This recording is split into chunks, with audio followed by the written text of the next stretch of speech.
Good evening, everyone. Welcome to the Wednesday night segment of The Outer Realm. Glad you can all make it. It's going to be a great show. We are broadcasting live here on the International Public Radio and United Public Radio Network 105.3 FM from the beautiful city of New Orleans. We are fully sponsored by the amazing folks over at Folgers Coffee. Thank you, Folgers, and Dr. Snick, aka Justin Snicker, for the contribution of his voice and music for our intro and outro. Tonight, we welcome back to the show our friend and guest, Elliott Van Dusen.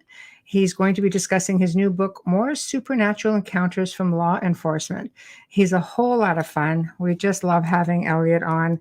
And he's going to be coming on, I think, a few minutes late just because he's doing another show. Popular guy. Yes, he is.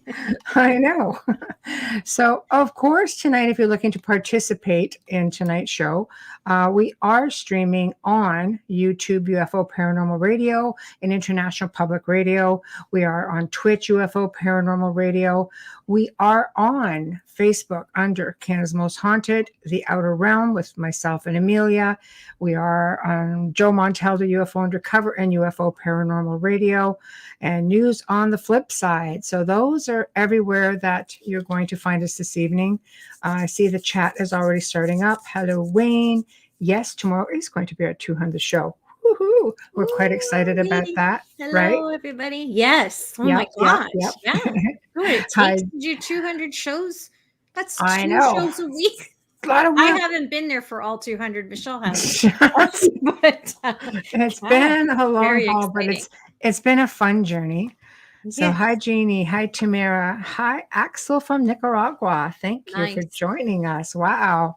Love it. So yeah, I know. Isn't this awesome? This is just going to be a whole lot of fun. Oh 200 shows. Yeah. Yes. It's been such a journey. This, of course, we'll talk about more tomorrow, but it's really been one heck of a ride, hasn't it? I feel like we've always been together. So I know. Centuries. Well, we literally speak to each other every single day, whether it's work or not. But yeah, for me, it feels like yesterday. Yeah. And I look back and I'm like, wow, this has come a long way. This is really what it started out to be, and where it is at now is just amazing. And that's, of course, due to Michelle. And we'll talk more about that tomorrow. But yeah, it's really hard to believe. It takes 200 sounds. Well, all of our listeners. 2.5 at one point. It takes all our listeners, all of our amazing guests. It takes a great network, takes a great producer, takes you and I, of course, it's important, for the interaction with everybody in chat. I think it's really important. And with guests, it's a bit harder. So tomorrow night, it'll be, all about you guys and us having some parlay time, which is always nice. Yes. But I'm looking, oh, hey, Michael. I'm looking forward to seeing, or seeing Elliott and, what he's got going on. He's really super busy all the time. And everybody loves paranormal stories. I find oh boy, here we are we're getting it again. We're being solicited again. Plots. We got to block. Why can't I block this? Solicitation block user. Everybody's getting blocked, man. That's it, right? That's it. That's crazy. But I know. Out there you go.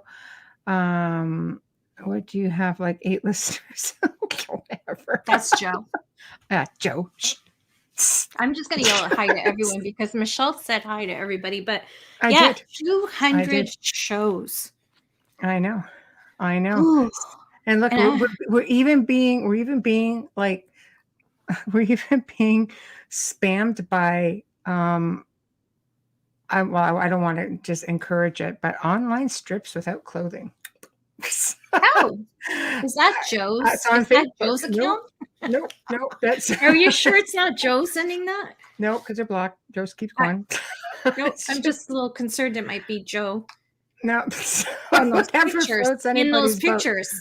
I know it. It's just between that and the bots. It's just like one heck of a fun time.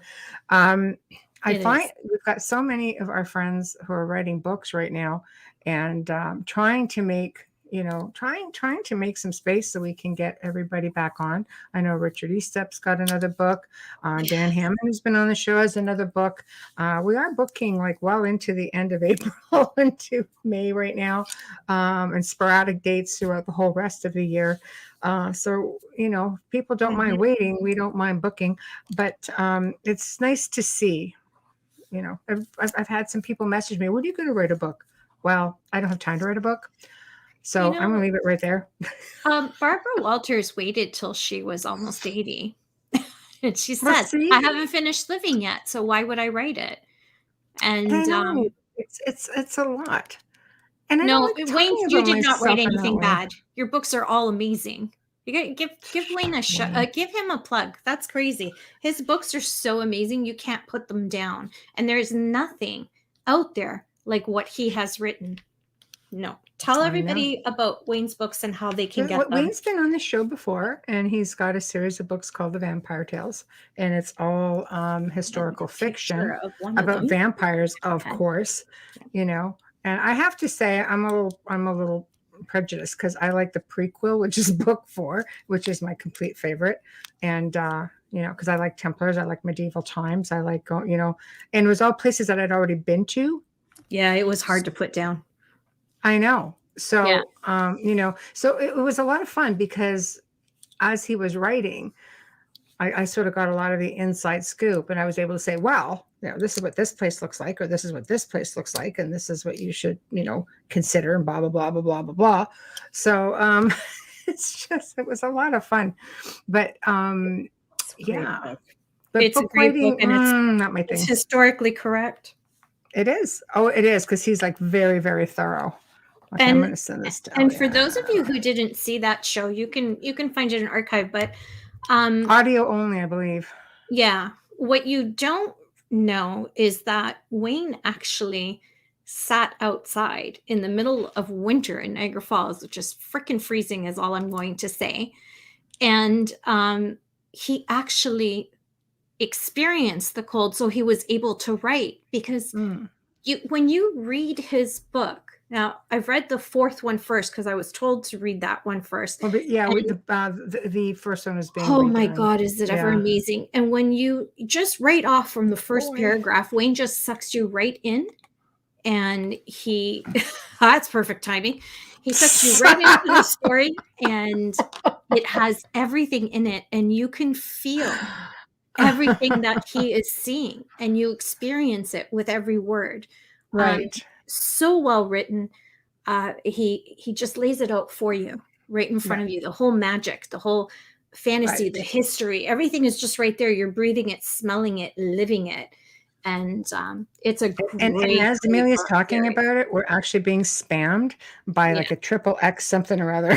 Yeah. And there is a little bit of XXX in there. Not too smut bomb. That's right, yes, Wayne. You were smut bombed. Yeah. Right There's no smut in the book. Oh my word! No smut. The book is no really smut. No, really good. But YouTube was just smut bombed right in the process of talking about this. And so I've noticed our guest has joined us. Do you want to go with the? Yes. Our guest tonight. I read his book today that he sent us. Yes. Our guest tonight has a degree in criminology. Forgive me because I'm reading it off of here. I don't have my whiteboard. Has a degree in criminology, completed 15 years of service with the Royal Canadian Mounted Police. Thank you again for your service, sir. The director of Paranormal Phenomena Research and Investigation. He has earned a diploma and a doctorate in parapsychology, and he is the author of the 2 books, Evil in Exeter and Supernatural Encounters, True Paranormal Accounts from Law Enforcement. That's this one right here. Please welcome Elliott Van Dusen to our show. Hello. How are you? Hello. I wasn't sure if I'm supposed to call you doctor or not. Last time you said, I'm dropping it. And I'm like, but I had to make sure everybody knows that you have a doctorate because that's important. Elliott's fine. That's a degree. I still love that picture behind you. Elliott's fine. Yes. And now I've got my 2 of my 3 book covers behind me now too. Nice. So. Yeah. And I've got it right here. I read it today. Good. I actually read it today. I started reading yesterday. This is the second third. book. Third. Oh, Second. third. I'm missing one of your books in your bio. That is the so my first book was Evil in Exeter, which was about the haunted house in Exeter, and then I wrote Supernatural Encounters, and then I wrote more Supernatural Encounters. Okay, it was missing from the bio. Okay, I'll put that in there. Supernatural. I got it on this. So great. Yeah. So, and I'm going to actually go in and put the banner up. Bum, bum, bum. Dun, dun, dun. See, there we go. How's the weather? I have to ask how's the weather. It's been all right. Yeah, ask Michelle how much snow she got. I've seen it on the news. She sent me pictures. You can't even see her house. I'm like, there's a snow drift that went over minutes, the car. It's like, and I'm only 45 minutes away, and you can't see her house or her vehicles. It's terrible. Anyway, how are you? I'm doing great. Yes. And what have you been up to? Aside from writing amazing books. What have I been up to besides writing? Still running paranormal phenomena research investigation. Right. We have a few different investigations on the go right now, Ooh. which is nice because during COVID it was fairly quiet. But right now we've got 4 on the go. I think right now we've got 1 in New England and then 3 here in Nova Scotia. Wow. We're close to getting that database. I think I've talked about it before. Yes. Online, my business partner that does web development there, Spencer, he is just in the process of getting the Google Maps integrated to what we need it to do, so that we will be able to post any investigations that we've done, any UFO sightings that we think is interesting. We can add it to there, and then the general public can go to our website, and if they've had an experience, they can upload their experience. We'll have an investigator review it for data integrity purposes, and then basically eventually you'll be able to click your home province, like you can click Ontario or Nova Scotia or New York State, and you'll be able to see kind of what's haunted and things like that. So it'll be kind of cool. It'll be a mix of everything. It'll have UFOs, because there are UFO databases out there that I've seen, but this will not a lot for Canada though. No, not a lot for Canada. You're right. It's mostly U.S., but this will be all paranormal. So it'll be UFOs, ghosts, cryptids, vampires, everything. So vampires, no less. Wow, yes. I like it. That's what I really loved about this is how many Canadian stories. There was a lot. It's nice to see, because a lot of people think Canada's not haunted. I know. We don't have any hauntings. Border. They're like, do you have any hauntings? I'm like, oh my gosh, do we ever? Oh yeah, it's very haunted. Oh my gosh, it is. It is. This place used to be ridiculous until we cleared it. I know. I heard Brian Baker always tells me about how haunted it was. It used to be really. Oh my God! I remember Dan Hammond came over one time. He goes, you want to do a show? We can do it from here, from your place. I said, yeah, sure. Just pop by, and he's just like, like, I know, that's okay. Don't worry about that. That's really cool. He just put out a new book. He did. We were just saying that when we started the show. And I just got it this week. It came from Amazon, so I'll have to read it. I know. Have to get him back on to talk about that. We're booking officially, like almost like end of April and beginning of May. So I'm just trying to not go too far in advance, because then you go to do the show to like, I forgot about that. What? Do you mean? What did you just say to me? Yeah, there's some guests you have to send them an email like a few weeks beforehand because they travel so much. But I mean, with everything that's been going on the last couple of years, we haven't had that issue because no one's going anywhere. So, I know. Yeah, very so true. It's a little weird when they forget. I'm like, what? You're home? What do you mean you forgot? Yeah, this is a highlight of your life right now, isn't it? 6 months ago. Hello. No, I'm not offended. It's all right. Not at all. I'll keep our few million listeners to ourselves. Don't you worry about it. So, are you allowed to talk about anything you're working on, or? Paranormal? Is it cryptid? No, so like our newest case that just came in, we're going to be investigating it not this weekend but next weekend. It was the case came in through a friend actually. I had met this lady once, at like a kind of a party. But I guess she was over at Sarah's friend's house and was telling her about this building that she had bought. So it was built in the 1800s. She had bought it back in 2018, I think. Wow. And she's a travel agent, so of course things are not doing so well in the travel business. Right. So she converted her travel office over to an Airbnb, and but so she bought it in 2018, and shortly after they bought it, her and her husband were setting up her travel office, and she noticed that there was like muddy footprints that would just appear kind of in the middle of the living room and walk towards the window. The big picture window in the living room that was looking outside. So at first she didn't think anything of it. She thought maybe it was her or her husband because the basement's unfinished, so it's really dirty. So if you go down there, you're gonna track dirt up. And they were also up storing stuff in the attic. So first she didn't think anything of it, but then once her office was set up, she would come in and open her business for the day, and these muddy footprints would be there. And so she'd have to clean them up. So she eventually moved a couch in front of the window and like a table with her travel brochures on it. And then another time she came in and all her travel brochures were turned upside down. So she thought, maybe her kids had done it. But she was working on her computer one day and saw something out of the corner of her eye. And when she looked up, she saw what she described as like a shadowy type apparition that was wearing period or century clothing, walking down her hallway. And then just recently, after an Airbnb guest had checked out, she went into her place and cleaned it up, realized that she needed some more, not toilet paper, paper towel. And she said, okay, so I'll go to the store and get it. So she went to the store, bought some. 2 days later, came back before her next guests were coming, and the muddy footprints were back. But this time, instead of it being in the front window, it was in the back kitchen area towards the back door.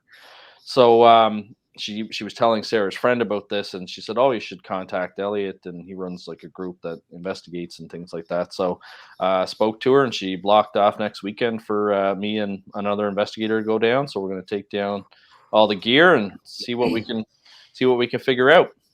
Well, that's interesting when you say shadow people, dressed in period clothing, because a lot of times you just see them. Here where they've been here, they're kind of wispy. We even had a white shadow one time, which was strange. But what's your take on shadow beings? Some people think they're extraterrestrial. Some people think they're time travelers. Some think they're nothing but evil. Other people think they're people. Well, this one is really interesting because, like you said, normally when somebody reports something out of the corner of their eye or a shadow, it's just like a black figure. But she was able to tell that this was a female, and that they were wearing like older style, kind of century attires, basically how it was explained to us. So that's kind of unique. I've never had that, black figure with that kind of description before. Yeah. How do you even get a description when you're just sort of all black? And usually black is not necessarily a good thing. I mean, normally it's associated to things that are not Negative. We're all wearing black right now. My head is black. I'm just like what? I know, but I know it's true. We're all wearing black, but I mean, normally in the paranormal, black figures are not generally a good thing. So it's true. Yeah, that's why I had to ask. But she didn't feel like any negative energy there. She has felt cold spots. Her daughter's felt cold and hot spots there, and they have a tenant that lives upstairs in the house. It's kind of blocked off from the Airbnb or the office, but the tenant has never made any complaints or anything like that to her that anything unusual has happened. And it would be kind of hard, even if she, like, say, heard furniture moving or things like that, because it's an Airbnb. People are coming and going from there all the time. So the lady upstairs may have even heard something, but might not be able to link it to anything. We will talk to the homeowner and see if we can just interview her just to find out. But if she doesn't want us to spook her, then we won't. Obviously, we take the confidentiality part of things really, really serious. So well, that way people trust you too, right? And I've never posted anything like that unless it was a public place that wanted to be promoted, just because of the type of hauntings that I worked in. I mean, when you're dealing with malevolent things, as you know, it's really personal. people get really traumatized, and they don't necessarily always want all those details out there. No, they don't even tell their families, a lot of them. That's a difficult thing. Definitely, yeah. Yeah, it can be. So primarily, what do you guys what have you been coming across? Has it just been pretty malevolent stuff? Is it pretty, I mean, because I know it's hard in parapsychology, it's like that whole science mind thing. We've had we've had I wouldn't call it a trend because we only had like 2 cases, but I know last year we had 2 cases of people complaining that there was something keeping them awake. Mhm. One was a lady from Ontario that claimed she had been sexually assaulted by a ghost several years ago, Mm. but now the entity was like keeping her awake at night. She was having very like a lot of difficulty even functioning at her job. And so Mm. she reached out to us, and we had to improvise because Ontario's outside our area. We do Atlantic Canada, we do the New England states because we have a Yeah. team down there and a team here. But because it was COVID, it was slow, and she seemed desperate for help. We decided to help her, so we had to think outside the box here.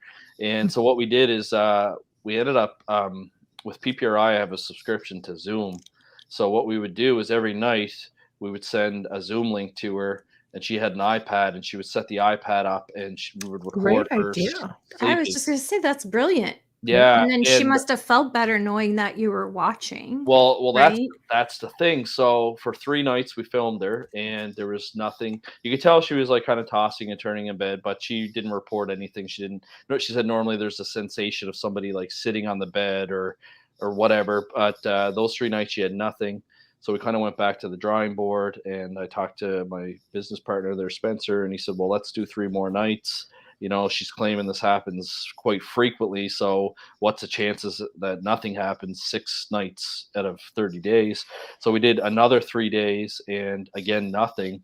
And the problem just kind of resolved on its own. It's almost like you guys said, like the feeling that she knows somebody's watching her, and kind of like Mm. kind of So protection kind of feel. Um, mindset.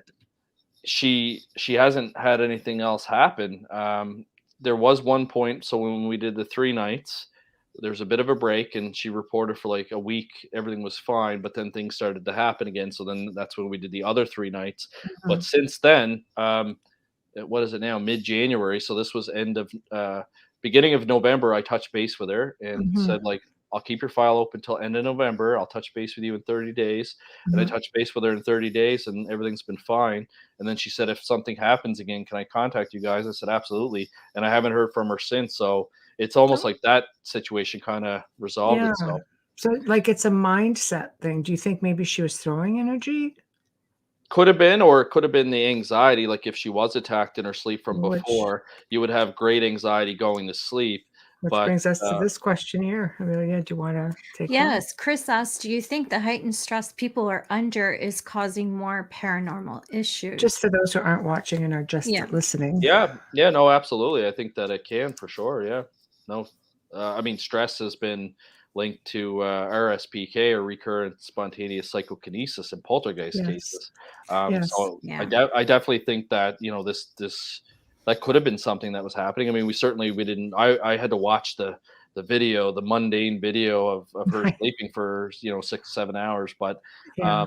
there was nothing unusual in the video or anything like that. Even one night she said, I think maybe the iPod or the iPad might have moved a Mhm. little bit, like from her recollection, but when I watched I did the not. video, nothing happened. So Oh, and then yeah, she's been fine ever since. So that's great. yeah.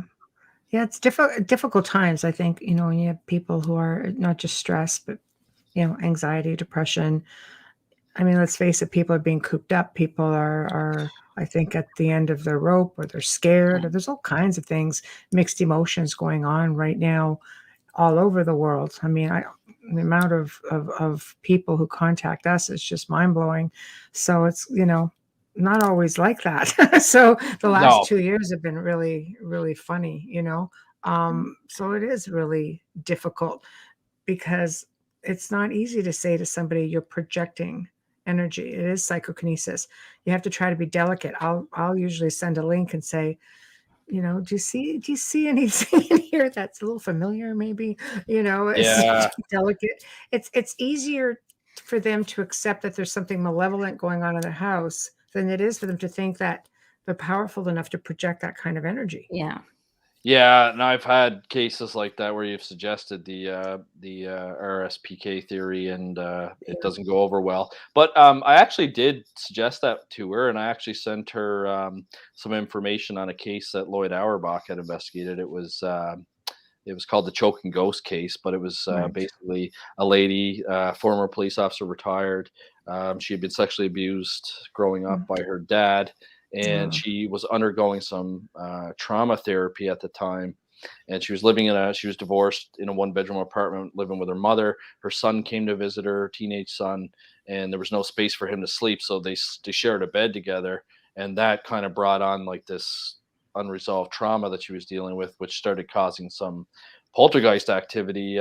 She was at a work party, and some people actually saw fingerprint impressions start on her neck, and she was being choked. Wow. And Lloyd Auerbach, the parapsychologist that investigated it, had witnessed that as well when they were interviewing her. So, certainly high levels of stress like that can cause some unusual phenomena as well. We talked about. I just talked about this actually this week because I'm taking a course by Karen O'Keefe over in the UK, taking his poltergeist case, because in the UK they have a bit of a different belief on poltergeists over there compared to us. So over here in North America, a lot of parapsychologists believe it's RSPK, or that there's a living agent or person causing that activity to happen. Whereas in the UK, it's a mix. Some people subscribe to RSPK, but other people think that it's a discarnate entity or a ghost that's doing it. And so I talked to him. I said, I wonder what kind of stress somebody would have to be under to have it manifest like that, like a poltergeist. Because I said, for example, my fiance is a human resource person right now, dealing with she works for the school board, and so the teachers are really stressed out right now because it's going from classroom and online learning back to classroom. And so it's causing a lot of stress, a lot of anxiety. So she's on the disability management kind of team, and I said she's really stressed out right now. And I said 2 days out of the week she works at home. So I let her use my office, which has haunted objects in it. And I said, she's extremely stressed out. And I said, nothing's going on here. So it just kind of, as a parapsychologist, kind of blows your mind to think about what kind of stress someone has to be under for it to manifest in that way. Absolutely. Absolutely. We're just, before we get too behind, we're going to put up some comments and some questions for you. Amelia, are you ready? Yes, I am. Thank you. Part one of hi, Chris, Bob. That one I do think that. No, this was the second one. My bad. Sorry. It's okay. His second part to the question: do you feel spirits are more attracted to certain people?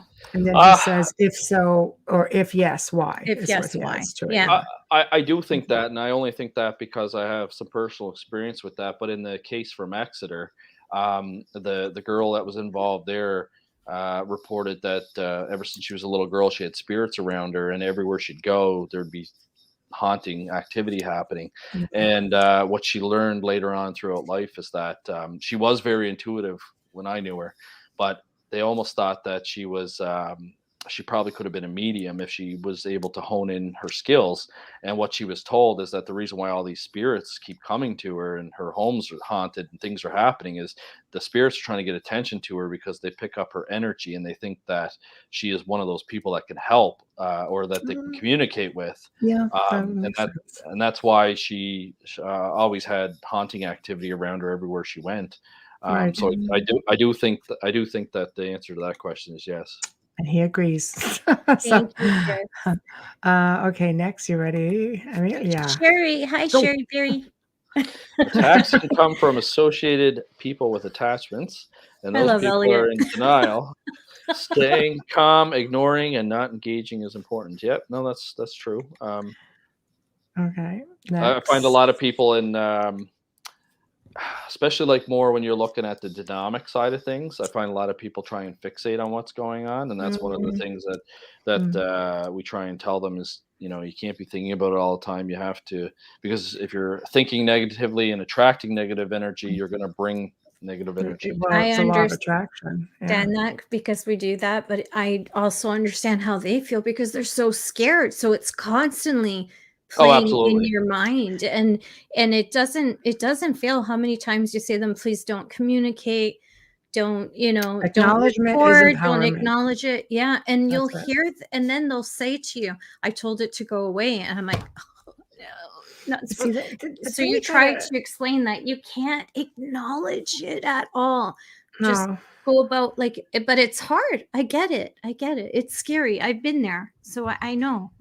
Yeah, and then it's determining like what you're really dealing with. There is, I'm sure you'll agree, Elliot. There's a really fine line between what Christians have us embedded into us from the time that many of us have been children, angels, demons, all that stuff was realistically, are we really actually dealing with extraterrestrials? Because Lord only knows we've seen all kinds of them, and it's easy to misinterpret. It really is. So, Look who's okay. awake. Hamilton, what are you doing awake? It's 5 freaking He's in a.m. out in the England. Hi, UK. Hamilton. I'm on the zombie shift tonight. Just wondered if you could recommend any particular brand of coffee Yes, product. Hamilton. We've been over this several times. It's Folgers. You know this. You know this. He's been on the show like a million times. Folgers. Sound it out. You have a cup coming your way. Just saying. Oh my If you keep gosh. that up, it's going to come flying at you. So, That's awesome. Sarah and I still drink. I told you last time I was on the show, we drink. That's what we drink is Folgers, and Yeah. yeah, we have it every morning. there we go. See, Folgers. There we If you go. want a really, really amazing dessert to do with their instant roast, you can Nice mix one. it with really, really cold water and sugar, and you beat it, and it comes out like a cream. So it's like a Really? coffee dessert. Yes. Oh, see, there And we you have go. to use the instant More one. Folgers fun. Yeah. All right, here's one. Oh, hey, Dawn. Thank you for tuning in. Hamilton, I'll be back to you in a minute. So this is going back to talking about where you had the Zoom and you were checking in on her. I think that's what Dawn is making Yeah. reference to. Yeah, no, and that makes sense for sure. Because if we believe that's a discarnate entity, then they have some sort of intelligence to them. And when they want to be known, they'll make themselves known, and when they don't want to be known, they'll go into hiding. Right. Certainly, the house in Exeter that I was in, it was extremely haunted. There was a lot of activity that would always happen, but there Mm, were periods where it would go through a lull. It would there'd be like 2 weeks, and there wouldn't be anything. And mhm. I don't know if that's because they need to kind of recharge their spiritual batteries, for a lack of better Right. words, or if they had their fun and they're laying low for a while. There's still lots of things that we don't understand about Mm. human consciousness once it moves on from our clinical bodies here. Well, if they don't want you there too, I find they'll go really quiet, thinking, well, if we don't do anything, maybe they'll just leave and not come back. Yeah, or in my book, Amelia probably read the story there today, but there was the police officer that kept getting the calls from the abandoned house. Yes. It's And happened. when he would walk up to the house, you would get that feeling like you didn't belong there. And he ended up meeting a psychic or a medium on Reddit that was very accurate. She had never he never told her where the location was. But she knew there was a corner store nearby, and she knew like the layout of the house and like things like that really impressed the police officer. And she was able to gain that. Basically, there was a spirit there that didn't want anyone to come there, so he would give Mhm. that feeling that you weren't welcome there. But Yeah. then there was another entity in the basement apparently that was making these 911 static phone calls, and he thought it was kind of funny. He was kind of like a prankster or a jokester. So, um, And yeah, it's maybe tell the audience because they'll probably saying static phone calls, and I'm so glad you addressed this in the I've got to book have them. Yeah. that you have to respond as law enforcement. yeah. So, and I just discussed this actually earlier this evening. So in Canada, when there's a 911 call, the police have what's called common law authority to go in and search the house without a warrant, and that's because there's been cases where people have made it to the phone, called 911, and then they die, or 911 calls have been made from the home, and there's somebody being held captive, and the police, weren't able to get in there. So anytime there's a 911 call, the police have the authority to go in and search to make sure everybody's safe and sound. And sometimes, though, during bad weather and things like that, you can get what we call static 911 calls. So that's when a 911 call comes into a dispatcher and all I can hear on the other end of the phone is like crackling or static. And that's what was happening in this one house that this police officer was telling me about. They would constantly get these 911 static calls, but there was no phone. Actually, there was a phone in the house. He sent a picture of it. I think it's in the book. But it was like in a pile of junk, disconnected, sitting on the floor. So there was a phone in the house, but it had no power to it, no phone line to it. It's really creepy. Very much for sending this book. You are so kind. I really enjoyed it. And I don't want to give away all the stories because I think people need to get the book. You need to list. You need to read them in the dark. That's what I hear. Everyone. Oh, what I love about it is you can go back to it because there's so many cases. But the one that I loved, that I found like the shivery one down my spine, was the funeral home. Yes. Funeral homes are always fun. I know, but this story is unbelievable. I'm reading it going, what? There's not even a phone. Yeah. Anywhere. Yeah. Yeah, but a call was made from there. I know it's just crazy. No, I saw Chris's beside the body. Yes. Yeah, right next to where the phone jack was. Beside the corpse. And most phone calls from the dead happen fairly recently as well, right? So if a body's being prepared for a funeral, it's usually been anywhere from 24 to 72 hours later because they have to embalm the body and things like that. So it's really interesting. I've had them as much as 2 weeks after. I've had some that just called me for a straight year. Was growling or hissing or calling me unsavory things. Oh, but were those people though? And I'm sitting here laughing. So. Oh, Hamilton. Don't read that out loud, Elliott. Don't read that out loud. We're talking about a specific beer beverage when someone was on. And I made the comment that you're reading. So I said, you need to drink. And I recommended something else. And he sent me a picture saying, this is not the, I went, there we go. So that's what so if you're listening and you're not watching, sorry, we can't. No, not everybody has that stuff on air, Hamilton. I got told off. Yes, you did. Don't ever go for the American stuff. We love it, the American, but no. We love you Americans. We just don't like your beer. So, you guys are great. He's making reference to. There's a reason why Buffalo they cross over to Canada to buy beer. It's true. It's true. We do have some good stuff. I did, however, recommend a Belgian one. Because we won't go there because they don't pay for our airtime either. But that's what I mean. So a certain somebody gets on it and flashes it around. It's like face palm.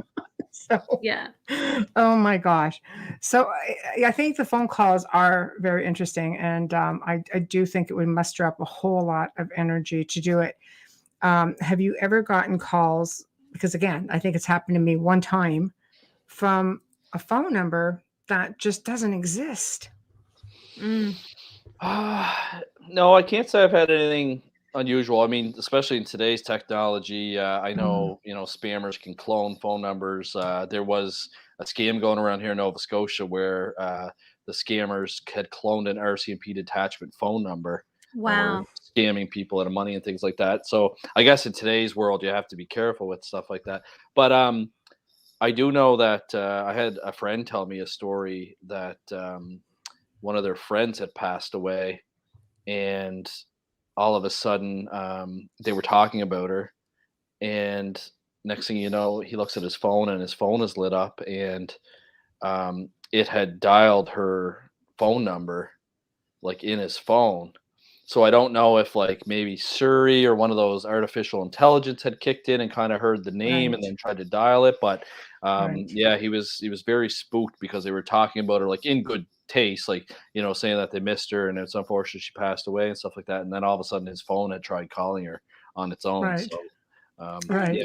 It's creepy enough when you're discussing something and all of a sudden these ads pop up all over your social media to buy it here. But I can't imagine having that conversation of a loved one or a friend that had passed, and then that's terrible. Mm. That's Don McDonald is asking, what do you think of remote viewing and remote clearings? I like remote viewing. I think it's very fascinating. We did an exercise in one of the courses I took from the Rhine Education Center where Lloyd Auerbach set up a date and a time of when we were to do this remote viewing session. And then we had to write down anything that came to mind or visualized or anything like that. And it was interesting. I was completely way off. but I also don't I don't feel that I'm like the most sensitive person. So but what was interesting though is that a few of my classmates and I had like almost the same description. Like I had seen like a bridge, I had seen water, I had seen a bench, and some of the other students had also picked that up. So it was really interesting that you had let's say 10 candidates and instructor all doing the same thing at the same time, and then some of us actually picked up on the same visualizations, which was really cool. With remote clearing, I mean, the study by J.B. Rhine in 1936 showed that ESP is not limited by distance. Right. And so, for example, if you have a legitimate medium in California that you want to talk to, but you don't have the money to fly out to meet her, that's why there's no issues to do it over the phone. If I'm in Nova Scotia, she's in California. If she's legitimately got that talent, then distance shouldn't affect that. And the thing about clearing though that you got to remember is there's certain people that can move people forward, into the light or whatever happens in that physical realm. But it's one thing that you cannot guarantee. And I know Amelia, you're a medium, but like we're told as an investigator to never guarantee a client that you can get rid of their ghost, because if it's a discarnate entity that has lived in that home their whole life and they love that place and they don't want to move on, they're probably not going to move on. It's the same as like the Alexander Keith brewery here in Halifax. It's known to be haunted.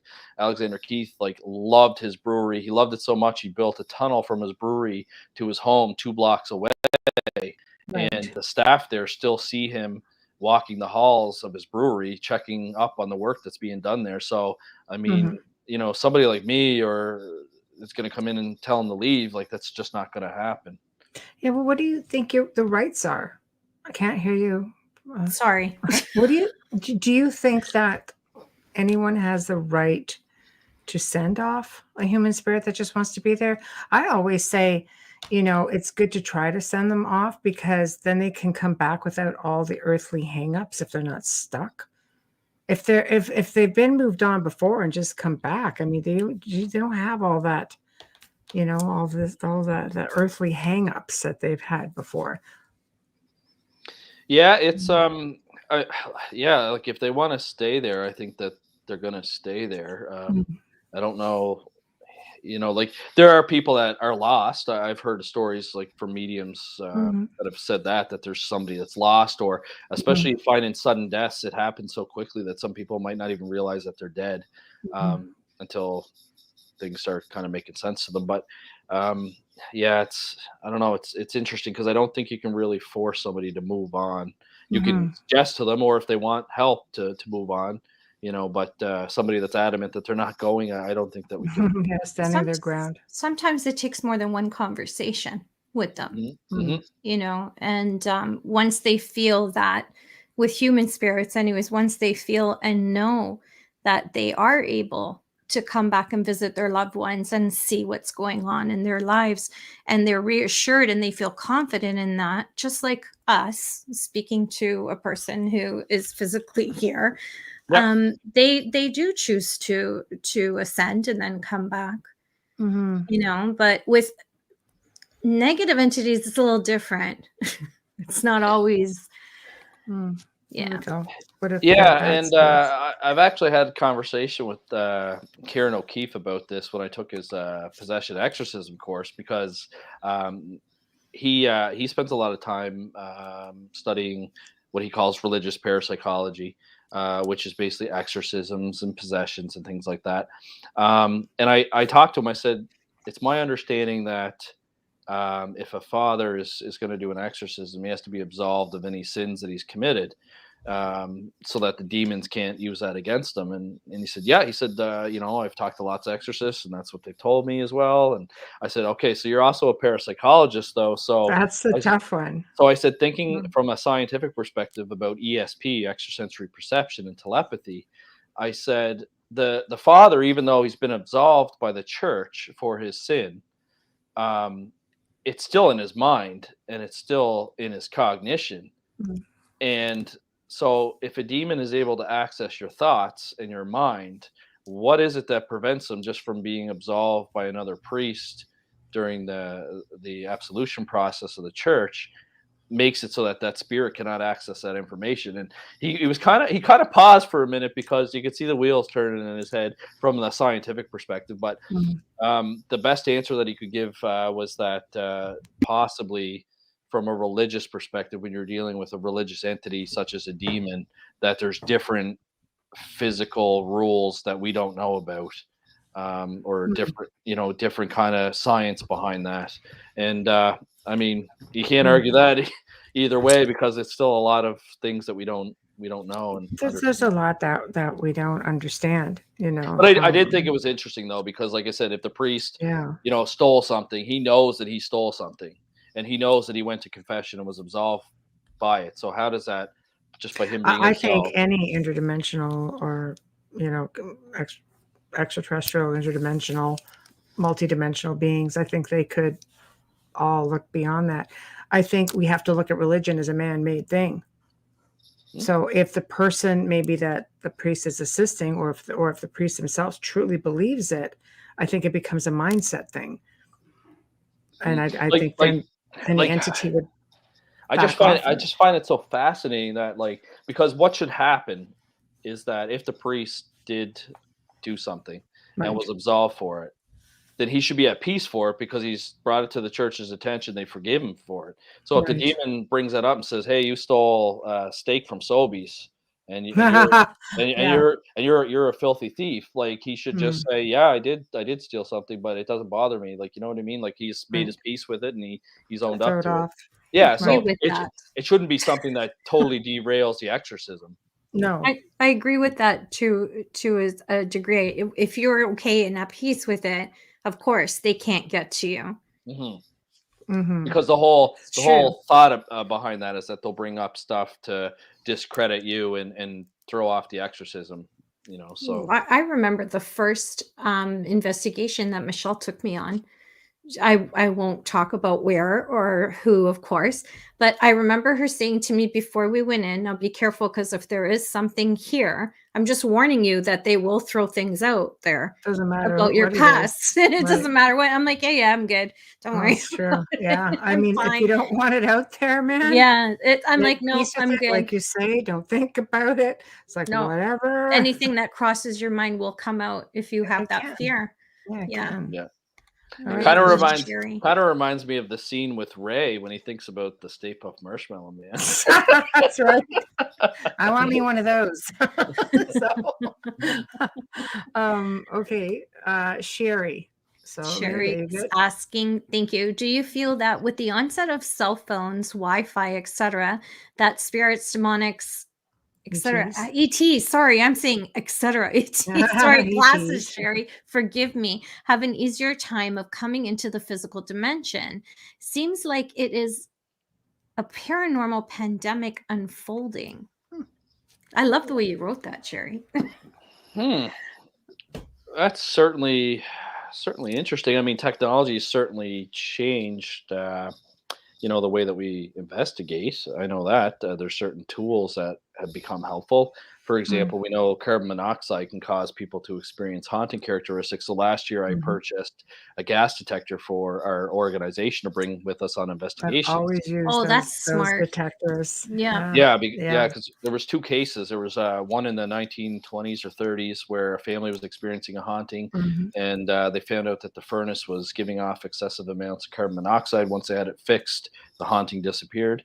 And then recently, well, I say recently, but in 2005, there was a lady taking a shower, and an apparition appeared before in the shower, so she got freaked out, obviously. Called Mhm. some paranormal investigators, and they found out that she just had a hot water tank recently installed that was improperly installed, giving off excessive amounts of carbon monoxide. Once they That'll had do that, it. once they had that fixed, she never saw an apparition again. So, um, No, it's true. It's uh, true. I'm People sure. have to think about that. I'm sure with with all the new technology, different things Mm. can occur for sure. Like I said, it's I know it's Well, it's making our radio job waves, extra, all these waves going through. That's all, Mhm. gotta all amp kinds. things up a little bit. I know technology is making our job more difficult. So when somebody sends us a photo Yeah. or a video now, it's extremely difficult. You Before have to question everything. um, before I retired from the RCMP, even the police were having trouble determining what's real, what's fake, and Oh, wow.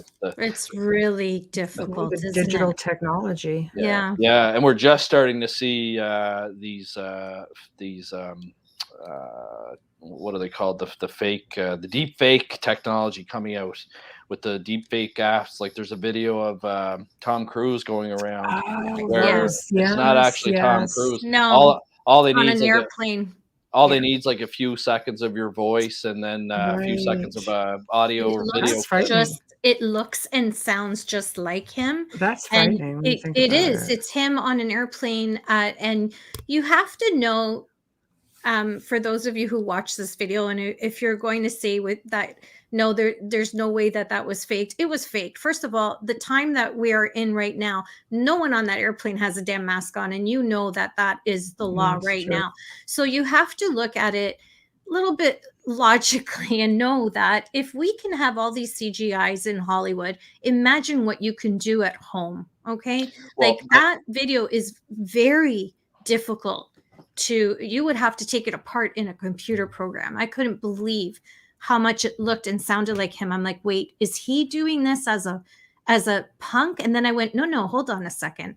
No masks, yeah. right? Well, they do have some apps now where you can like superimpose your face on like movie Yeah. stars That's or true. whatnot. But the technology is getting better and better, and I wouldn't Mm. be surprised if the deep fake technology that we are seeing out there is available on a phone app Mm. in the near future.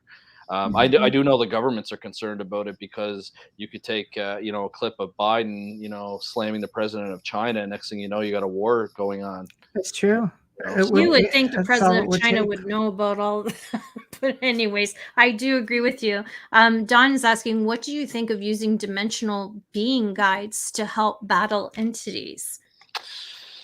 Um, that would be more of a question for Amelia, but No, it's yours. It's yours. um, I mean, I don't have any experience with that personally.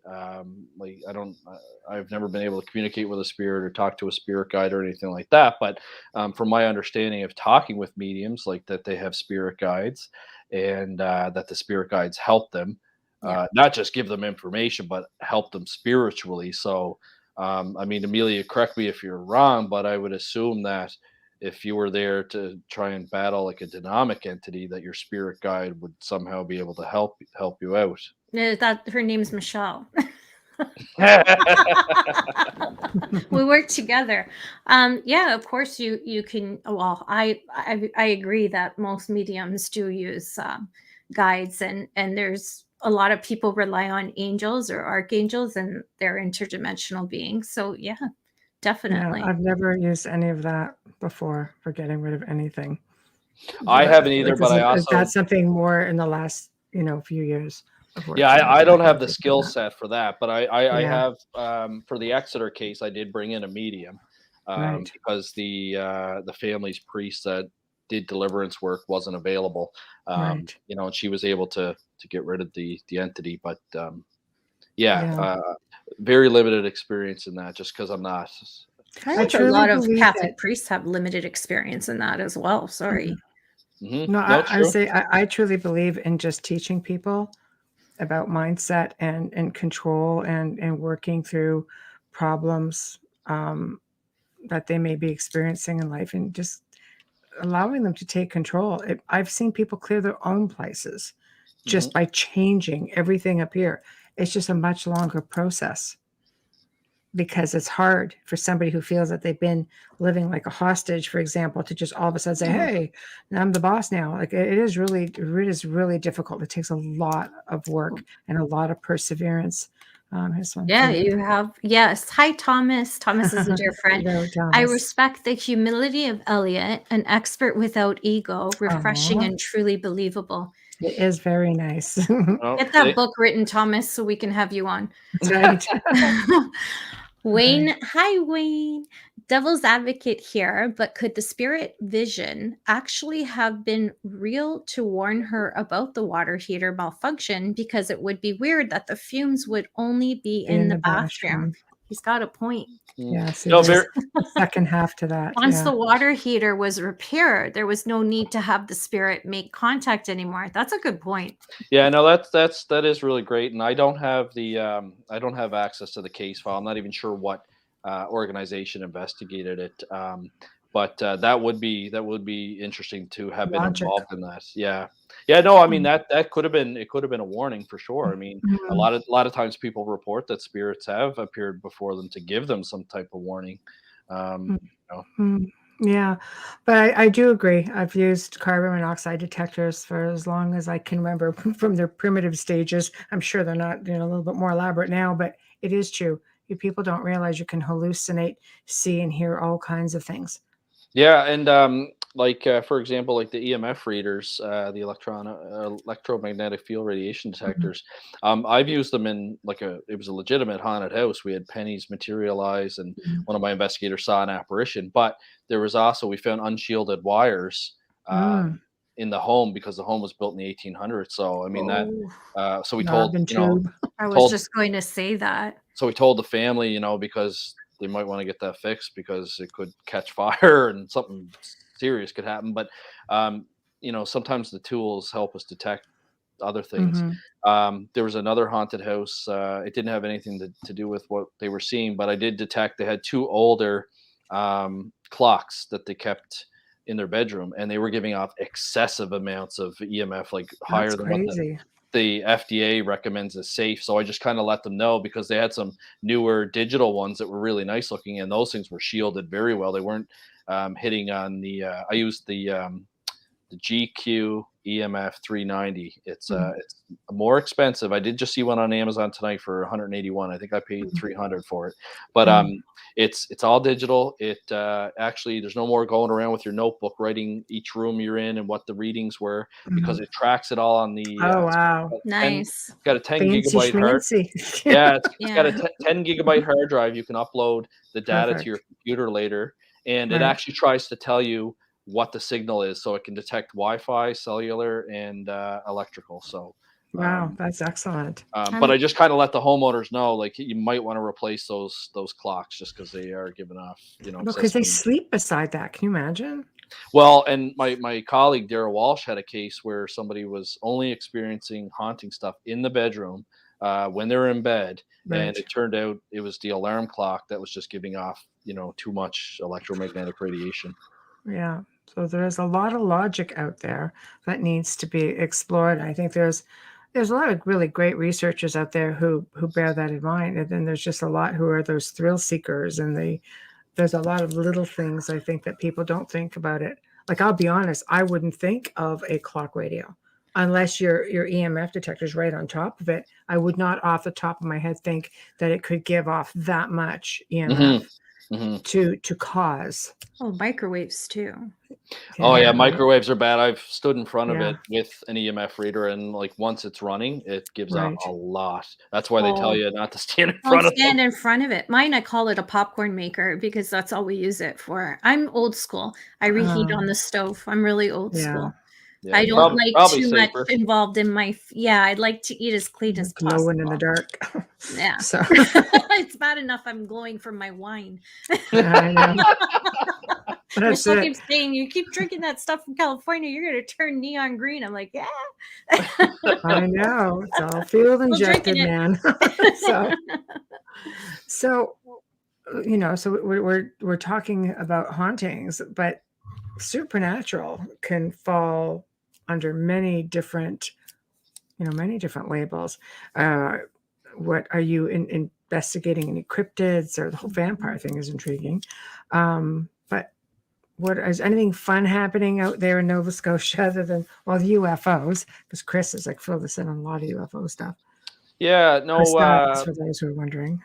yeah, no, we haven't had any complaints of cryptids. There have been some creatures reported here. We have been told that there's like a black panther or a black cat that's seen in the Beaverbank area. Yes, a lot of things. There has been like a Bigfoot creature reported here before by a few different people.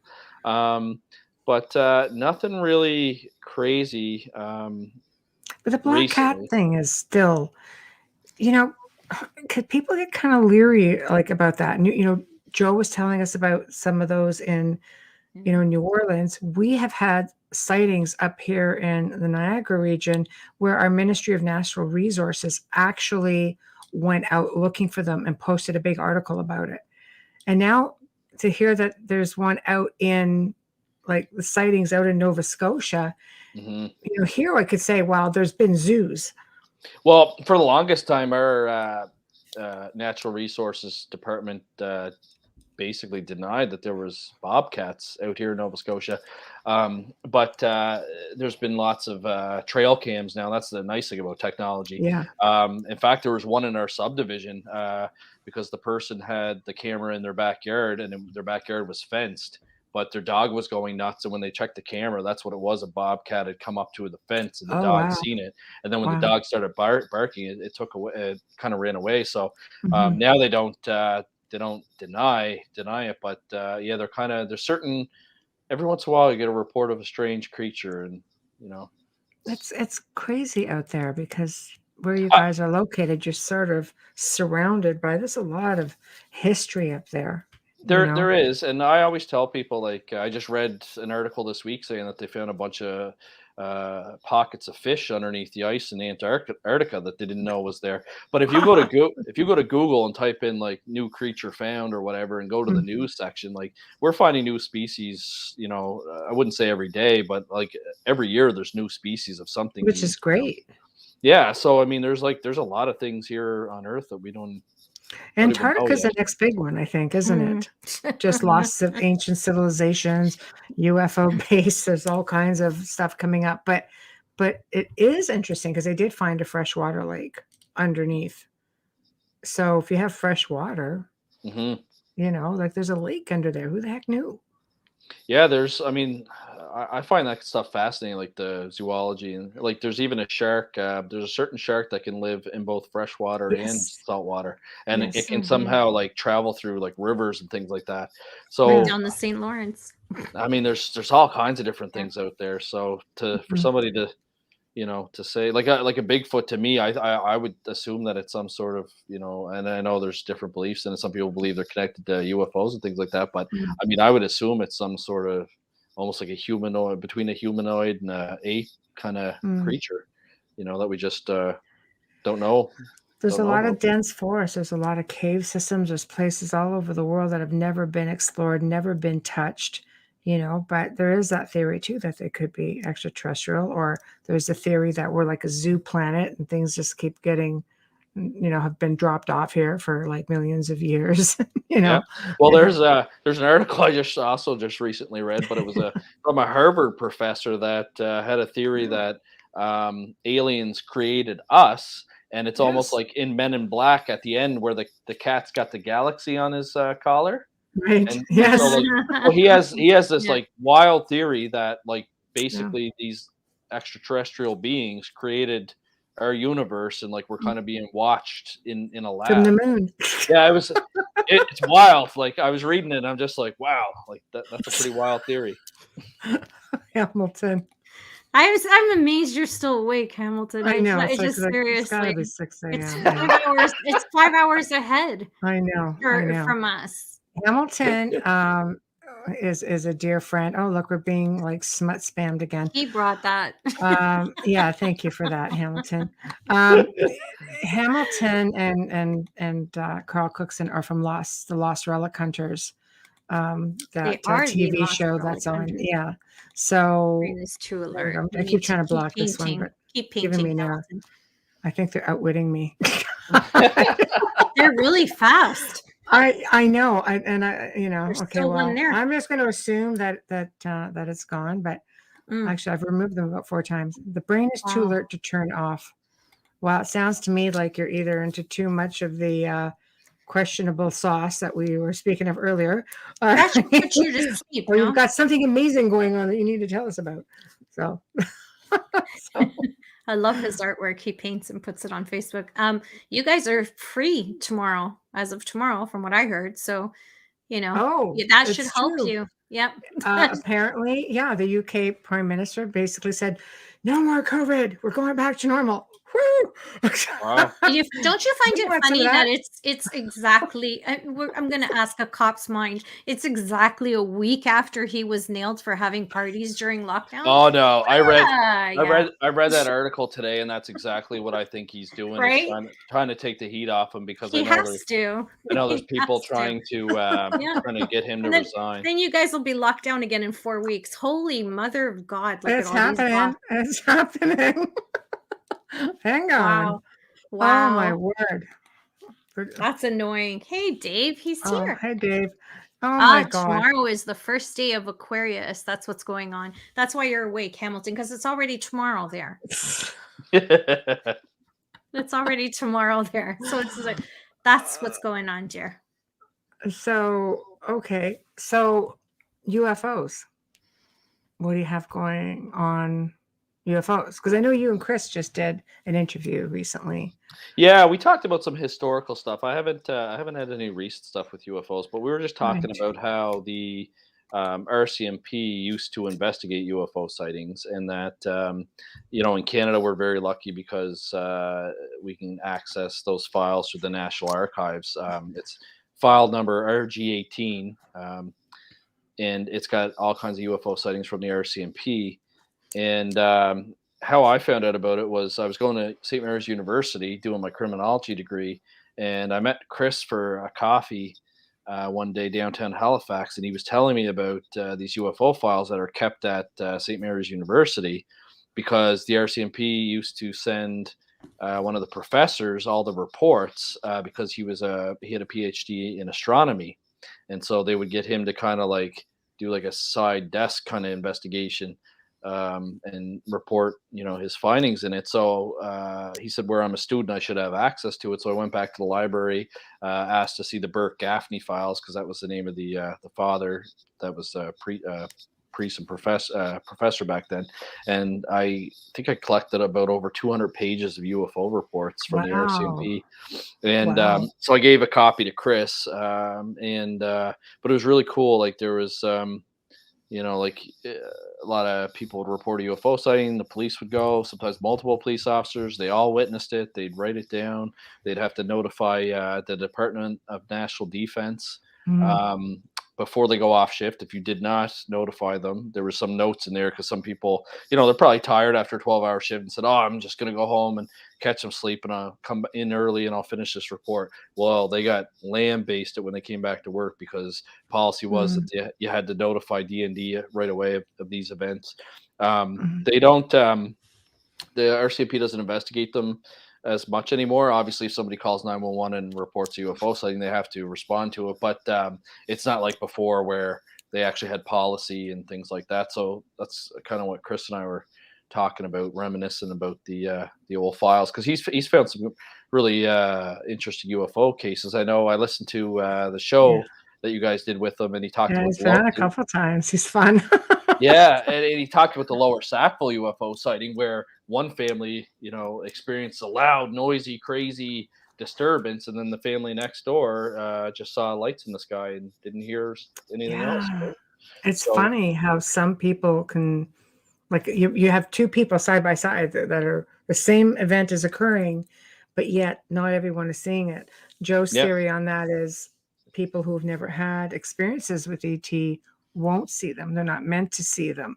Entire cities will have, there have been reports of large crafts coming in, and only a certain amount of people will actually see them. The ones that have been chipped by them. Well, yeah, that's probably. apparent. That's apparently military, though, right? Yeah, That's exactly. not, It doesn't mean it's yeah, ET. yeah, that's true. Yeah, That's true. I don't know. very I uncomfortable. just, do you find any of the paranormal cases that you do have a mix of both entities and extraterrestrials? Because I bet you at least 50% of the stuff I've done throughout my last, couple of decades, at least half of them have also reported sightings of ETs. You know Grays, what? mostly Canadians. No, I haven't had like the crossover like that. In fact, I haven't even really been contacted by too many alien abductees. I know Chris has been working with one in Nova Scotia, Mm. and I believe that they found some sort of what he called an alien artifact in her body. He didn't go as far as to say an implant, but Wow. they found a foreign object basically in her body, and they weren't sure exactly what it was, which was really interesting. I was talking to him about a couple TV show ideas or whatever, and that case had come up, so that was really interesting. But no, it's like I said, on the UFO front, it's been pretty quiet. It's funny because my interest when I created PPRI was mostly UFOs, but I find one when you have like a paranormal investigative organization, a lot of people come to you about ghosts and hauntings, and so that's what I ended up specializing in. And I still love UFO sightings and things like that, but Mm. I find the close encounter of the first kind, where it's just a light in the sky. I mean, today that doesn't really hold much weight. I mean, there's so many things. Like everyone owns a drone, and Mm. there's so many different things. But when you start getting into the different levels, like when there's physical contact, or scorch marks on somebody's car, or they've had an experience with an entity, I find those interesting for sure. Yes. Yes. In fact, I don't know if you guys have seen it, but I've been seeing ads for a new documentary that they did with Bob Lazar. I don't know if you guys have I know Bob Lazar. Yeah, seen it yet. I haven't seen the new. Yeah, It's a I new always documentary. find him fascinating because he's very believable. But I know back in my UFO days, when I was talked to Stanton Friedman, God rest his Yeah. soul, he thought Lazar was a fake, but Some he people do. but the Yeah. one Those are interesting thing them about heavy words. Them heavy words, Elliott. Yeah. Yeah. no, Yeah. no, it's Yeah. true though. Like, I Yeah. find him very believable myself, and I know he was talking about, was it Element 116, and this is Yes. years ago when he first Yeah. started to do like the public thing, because when he Mm. first started with the public, he would shield his face, and his face would be blacked out because he was worried about his security and stuff like that. But um, he talked about element 116, which is now actually part of the periodical chart. So I did find that really interesting. You know what I mean? Like there's a few things that he said that are interesting. I do think it's weird that you can't find any record of him going to MIT. I mean, I know that Mm. I've worked for the government, and they're kind of they're kind of sloppy, so I can't see I them. work for I them can't. too, probably in two different levels. So So I can't see government. them being able to delete absolutely everything to show that he never went there. You know what I mean? Like there's Mm. got to be somebody that would remember him going there. But I don't know. It's a interesting mystery. But I'll have to watch that new documentary. I think it's I Dolly is a contactee, abductee, yeah, experiencer. Knows a 115. lot I was about. close. I was You off were by one. close. You were close. Yeah.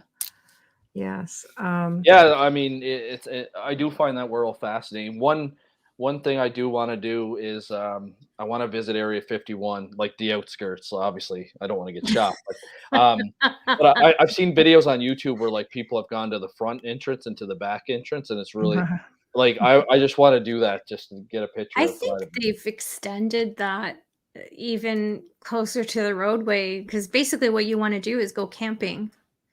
If you think that the government can cover anything, any sighting, or keep you from seeing anything, what makes you think you'll be able to see anything at Area 51? I'd imagine Oh that's yeah. the place where they're cloaking it all. Well, even over the years, they keep extending, and you're right. I haven't checked out like the recent boundaries, but Yeah. you know, they keep, especially after that raid Area 51 thing that was going on. You know, they just keep expanding their area, so you can't even get close to it. But Mhm. there used to be a There is spot, I a good guess, question. you could go up to a mountaintop and almost like see into Area 51. But I know since then they've purchased all that land. So, So yeah, they watch everything now too. Especially There's after always the these pandemic started. randomly showing up. Yeah. Do we want to do a quick station ID before we get to the next Yeah, and question? then we'll get to Sherry's question. You are Yes. listening to The Outer Realm with Michelle DeRoche and Amelia Pisano, and our guest tonight is Elliott Van Dusen, Dr. Elliott. We are live. Yay. We are live in the beautiful city of New Orleans on 105.3 FM radio, and we are streaming on International Public Radio, United UFO Paranormal. I don't know. Where are we? UFO Public Radio. I don't know. I just really UFO Gods and Extraterrestrials Radio. I get that one, but we're never on it. No, it's true. our now I'm like that. Tongue-tied. You're tongue-tied. Yes, I am tongue-tied. Our sponsors are great, amazing sponsors. Folgers Coffee have been Did with you us. hear that, Hamilton? What is it? Hamilton. What is What it? is this? It's gone quiet. It isn't Moose. This is great coffee. And don't forget what I said about the instant coffee. You can make dessert with that. It comes out amazing. So we want to say thank you to Folgers for sponsoring us from the beginning, and we hope that we have a long relationship with you, and we appreciate all that you do for us. Honestly, we couldn't do this without you. Thank you. And we'd like to thank, yes, Folgers, yes, Hamilton. We'd like to thank Dr. Snick, the sonic surgeon, Justin Snicker, for our intro and outro, which was composed by him. He is an award-winning composer, and you can find his music on Amazon and Bandcamp, and you can also find him on social media, Facebook and Instagram. Thank you, Justin. Thank you. All right, Sherry, here we go. Sherry Elliott, what do you think about Skinwalker Ranch? Skinwalker Ranch. You know what? I'm going to be honest with you. I've heard of it. I have not seen any of the documentaries or anything. Neither have I. That's a big one in the paranormal. I'm like amazed. Nope, I honestly haven't. But you know what? I'm actually embarrassed to say too, but I just recently found out about the skull experiment from over in the UK. What? And are you serious? I'm serious. How are you living in England and you don't know about skull? That's like Paranormal 101, man. Especially parapsychology. I know. I know. That's the thing. I've been studying this for what, like 25 years, and I just recently found out about the skull experiment, watched a documentary, and wow, mind blown, right? Yeah, like a lot of really cool stuff. The one thing that stands out about the documentary was the guy in Italy that could communicate with spirits through the radio, and they actually took out the radio transmitter, thinking that it might be interference or a fraud or something like that. But they actually took the transmitter out of the radio, and voices were still coming through the radio. Like that's, to me, that's just like amazing. I know. It defies everything. Oh, absolutely. Like it was such an amazing group of people. The concept, like everything was just so incredible.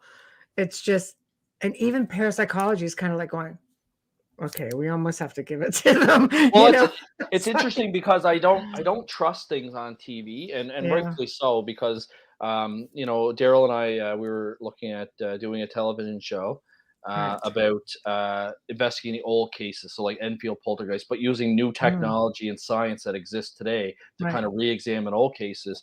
And we were told by a network that they're not interested in science. They think parapsychologists are just debunkers, and right now. they want scary shit. That's like every 3 minutes they want a scary hit. Tell me about it. The whole world thinks I run around screaming demon all the time, yet I'm the most logical person I know. Yeah.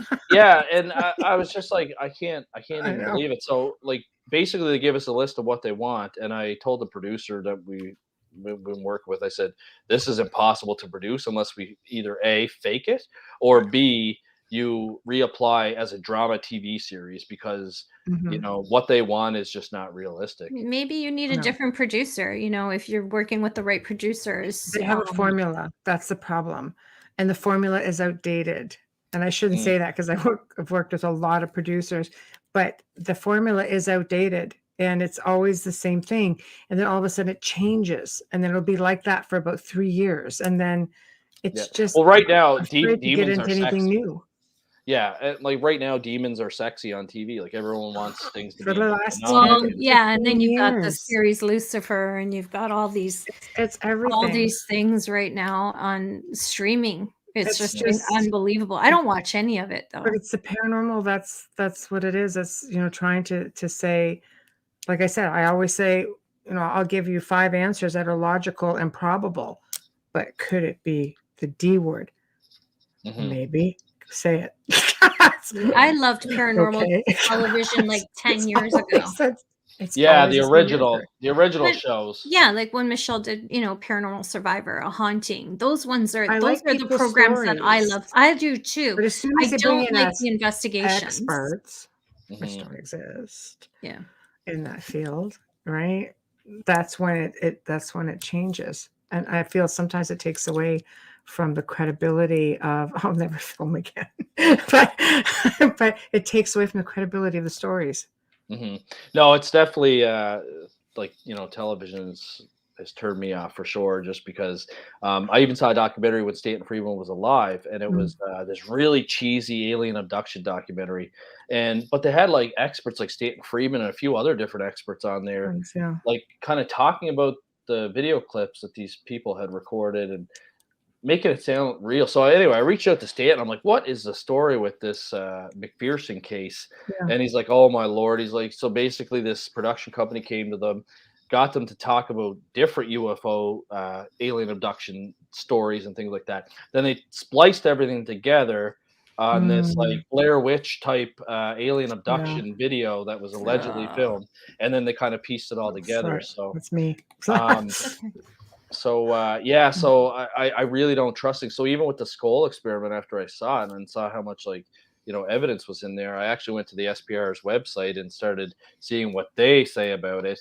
And Right. they did have some infighting because there Yes. was there were some parapsychologists that weren't invited there, and there was some that were.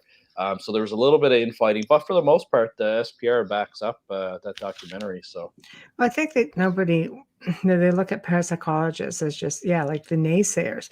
Realistically speaking, though, whereas in 100 years, I don't think anybody in parapsychology, from what I've studied, has actually come out with something really definitive either. So I think everybody in the field sort of like going, well, we're all still trying to figure it out. Like there is nothing. That's just the point, is there is nothing definitive No, going one there's way or there's the other way. always more questions in parapsychology than there is answers, because It's true. there's certain things we don't know, like anesthesiologists don't actually understand anesthesia. They know that it can put you to sleep Right. and you don't feel pain, but they actually Right. don't understand how it works. No. And Right. it's the same with parapsychology. Like we just Right. we don't know what happens to the body once we die, like No. the consciousness of Well, that body. scientists are now saying that it goes on, right? That's the new thing. Like, well, science, not necessarily parapsychologists, but science is like, yes, it goes on. The essence does go on. I guess they've done experimenting. So at least we're getting that far. Yeah, no, for It's sure. only And taken how long, but yeah. 200 years, but yeah, Yes. So we've got a little notch in the belt. We're getting there. So, okay, it goes on. slowly, But where slowly. does it go on? So there we go. I just read Robin's comment. Oh, and Enjoying the show. That poster is unsettling. I'm so sorry, Robin. you're welcome. Okay, Sherry. Sorry, here we go. Sherry, Bubbles. is asking, Elliott, what do you think of inexperienced investigators that bolt when faced with the real deal? I had 6 teams bolt, literally ran down the driveway and took off. Oh, I'd love to go to that place then. They did you a favor because they would have botched it. No, it's funny. I talked about this on another podcast, and the podcaster host was a correctional officer, Right. and we talked about that. So, like in law enforcement, you're trained to like run towards danger, run towards an attack, like put yourself in like extremely risky life or death situations. But it's funny because when it comes to the paranormal, you've got paranormal investigators that, similar to police officers, get called to a place or a location. But when they're confronted with, something like that, a lot of people do back out and run away.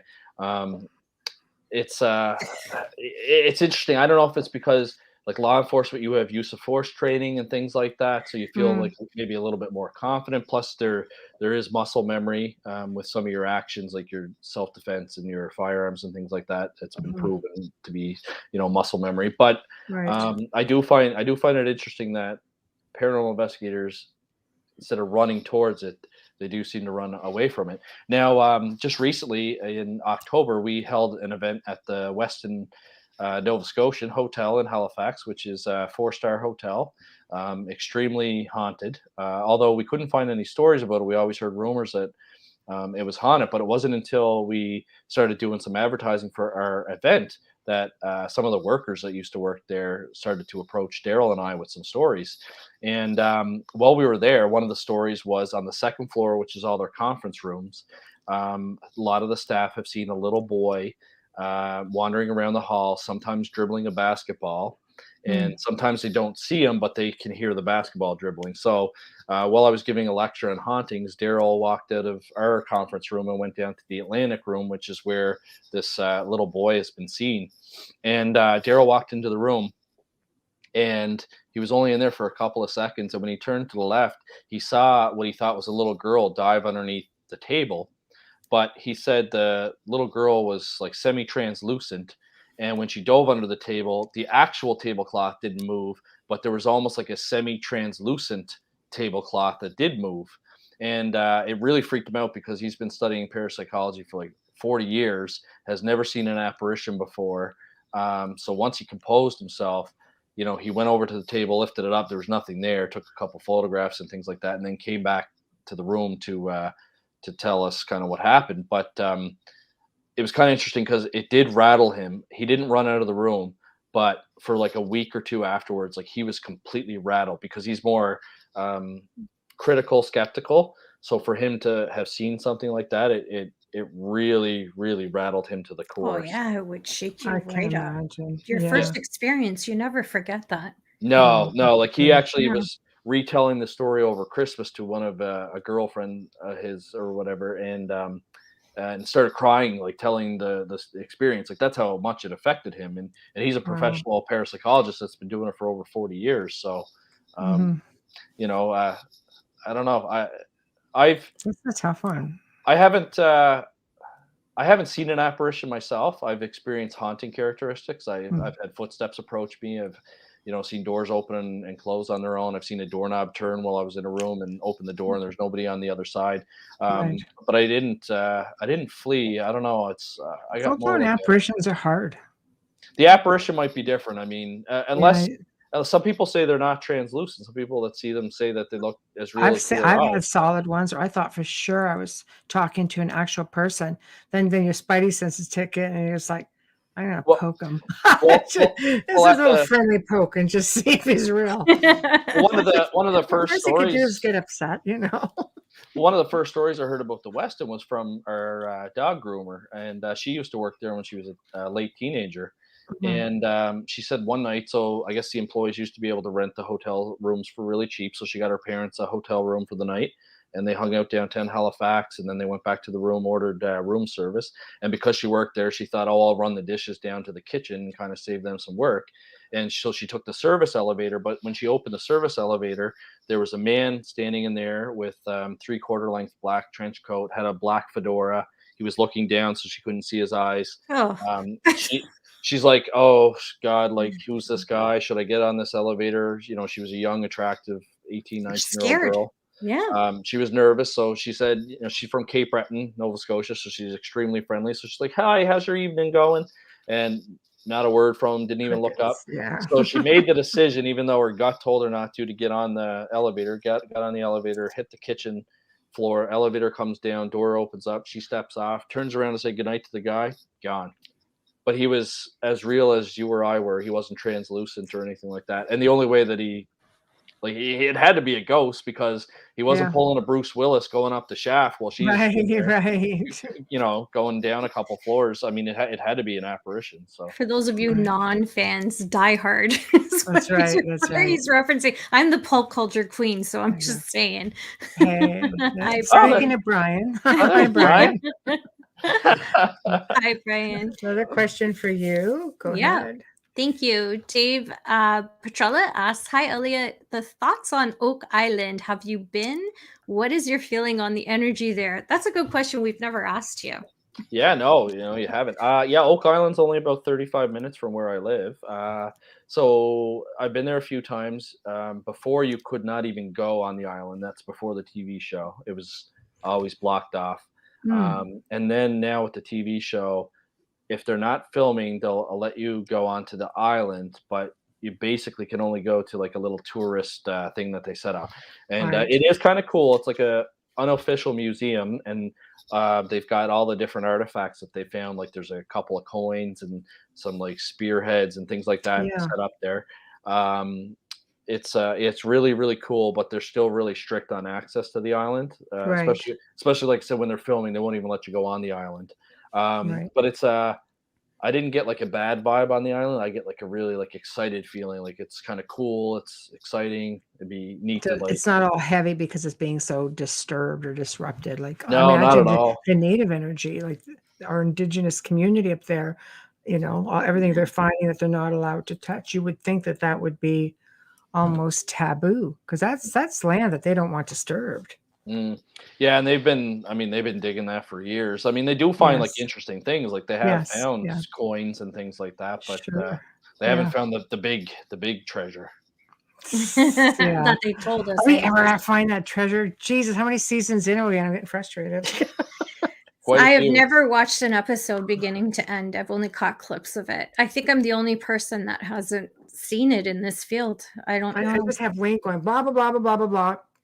And I- 2 seasons later, blah blah blah blah blah. And looks at me. I'm like, all right, you were right.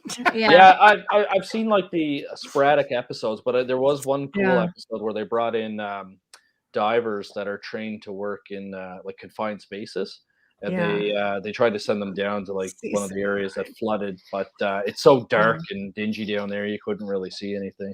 You Oh, should that's watch. Sorry, you should watch season 1 to 9 and write down how many things they've found in 9 seasons. It's not the treasure, I can assure you of that, because I've watched it. That's a lot of TV time. Wow. It is. Really getting to that point. You think you're getting close, you're getting excited. That's a lot of And sponsors. next week, oh, come on. So, yeah, but yeah. Oh. Okay, put that one back. Yeah, Brian's asking, Elliott, have you ever checked out the Five Fishermen restaurant in Halley? Oh yes, I love that place. Awesome seafood restaurant if you like seafood. It's probably one of the best restaurants in Halifax. Can you explain for those who don't know about it what the attraction is there that would bring you there aside from the food? Well, it does have a history, which I'll go into in a sec, but it's one of the more popular, expensive restaurants in Halifax. Right.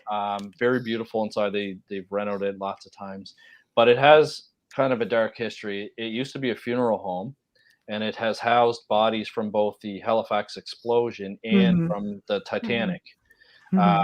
So it does have a lot of history. Right. I've always heard that if a male goes to the male bathroom, which is kind of like on the second floor of the restaurant, and you kind of have to go like up a stairwell, that a lot of people report being grabbed or attacked by something. But while I was eating there one time, I always throw it out to the waiters or waitresses that are working there, and I asked if they had any experiences. And the guy that was serving me couple years ago said that he hadn't, but he pointed to the bartender and said that his friend did. And he said one night his friend, like, the restaurant was closed. He was near where their offices are. He was walking down the hallway, and all of a sudden he could hear metal hit the floor behind him. And when he turned around, there was like an old-fashioned skeleton key that he found just laying on the floor, almost like, it sounds like, based on the description. Now this is third hand because I didn't talk to the bartender, I talked to his friend, but it almost sounded like it materialized out of nowhere. There. So it's a lot of people have reported, though, the activity is near the men's bathroom. I usually try and go there a couple times while I'm there, but I've never had anything happen to me. But no. Let's go. We'll be right back. Let's go hang out in the can for a while. I did that at Alberfoyle Mill. I used the bathroom, and I thought I was having a conversation with my friend, and she was outside in the hallway talking to someone who works there. I'm like, oops, but yeah, it happens. Just accidental things. Never. I don't look for it. I didn't even know it was haunted till I came out. Yeah. Well, it's funny. There's a lot of, like, restaurant bathroom type ghost stories, but there's another place for any of you listeners from Rhode Island, the Tavern on Main restaurant that's there, and they actually promote it being haunted. They sell t-shirts and things like that. But there is a story there's two stories with that place. Actually, there was a lady murdered on the site. Apparently her husband was a police officer at the time and had gone in a fit of rage and killed her at the bar. But there's also been reports of a little boy found in the girls' washroom looking for his mother. Oh, yeah, it's hard with children's spirits. Yeah, so As like a parent. some mediums that have been there have, like, picked up on that energy. But again, it's related to the bathroom. Like, it's interesting. Why do you think? Like, what is it with the bathrooms? I don't know. Because I don't know. I don't know the history of the building of Tavern on Main. It almost looked like it may have been like a hotel or something, like almost like a saloon at some point. So water. God knows what went on there. Water. Okay, but seriously, water runs through the entire building. Because Brian and Dave were both saying water. Yes, the water for sure. But I mean, that's why a lot of them go down to the basements as well. But I mean, you have water coming through the kitchen. You have water that just runs under the house. I mean, I know here in Ontario and probably good chunks of Canada, there's freaking water everywhere underneath. The Powerhouse restaurant sitting right on water. Alberfoyle, where water. I was, is a mill, and we were in the basement, which the basement was still gravel. That's how old this place is. And it was a business dinner. It was a business dinner. I was not expecting anything. And the original mill is glass cased off, and you're sitting right next to this running water. Oh, wow. You know you're on it, and it's like it didn't click with me until, like I said, I started walking around, but I was so uneasy. Well, it's interesting. It's interesting, the water, because I always had a theory, although other people have reported different coins have appeared too. A lot of people said dimes appear and things like that. Yes. But I always thinking that one of the reasons why in certain haunted places pennies materialize is because they were made with copper, and that's why we don't use them anymore, because they were worth more than 1 cent. Yes. But I always had a theory that maybe the pennies are appearing because the ghosts are able to manipulate it, because copper's an electrical conductor. Maybe but it's a grounder too.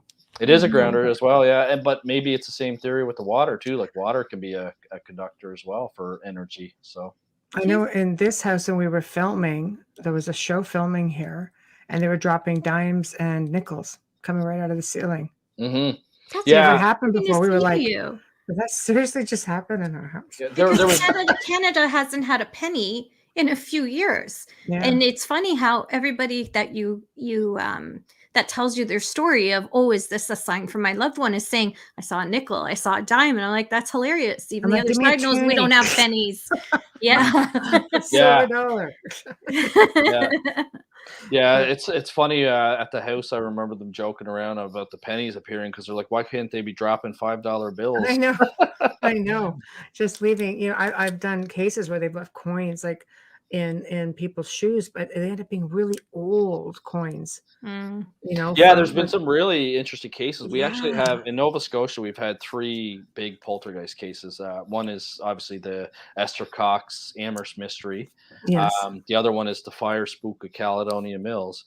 And a lesser known one was there was a poltergeist in Windsor, and the American Society for Psychical Research had sent an investigator up to investigate it, which they thought was fraud because they caught a couple of the girls throwing items when they thought the investigators weren't looking.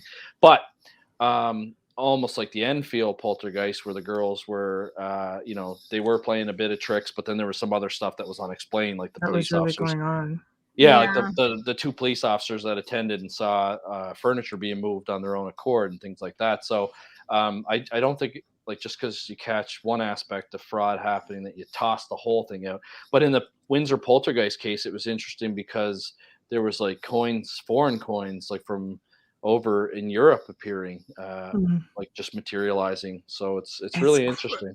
Isn't it crazy? It's like, what is it, a portal? Yeah, here wasn't exciting, and this is an old house, you know. Well, And I thought, like, give us some like good coins, but it's all modern stuff. And honestly, it was just dropping out. People were just the people filming were like, well, we're gonna dive on it.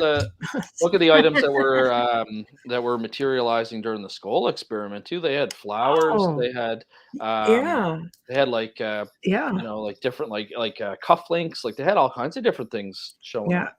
Mm-hmm. No, that was unbelievable. I've known a couple of people throughout, like, my 20 years of doing this or so, that have tried to do their own version of the school experiment.